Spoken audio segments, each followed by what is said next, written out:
अस्सलाम वालेकुम रहमतुल्लाहि व बरकातुह। स्टूडेंट्स, आज हम एक प्यासा कौवा की कहानी सुनेंगे।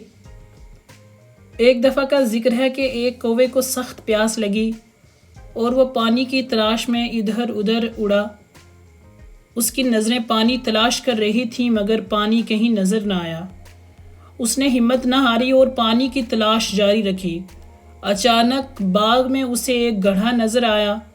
उसने पानी पीने की कोशिश की मगर गड्ढे में पानी बहुत ही कम था और उसकी चोंच पानी तक नहीं पहुंच सकती थी। वो बहुत परेशान हुआ। उसके जहन में एक तरकीब आई। वो उड़कर गया और अपनी चोंच में एक कंकर लेकर वापस लौटा। ये कंकर उसने गड्ढे में डाल दिया। इससे पानी कुछ ऊपर आया मगर वो अभी भी इतना नहीं था कि उससे पानी पी सके। इसी तरह वो लगातार कंकर गड्ढे में डालता गया और पानी आहिस्ता आहिस्ता ऊपर आ गया। कौवे की इस अक्लमंदी और मुसलसल मेहनत से पानी गड्ढे के मुंह तक आ गया। कौवे ने जी भरकर पानी पिया और अपनी प्यास बुझाई और खुदा का शुक्र अदा किया और उड़ गया। वाकई लगातार मेहनत कामयाबी और कामरानी का जीना होती है।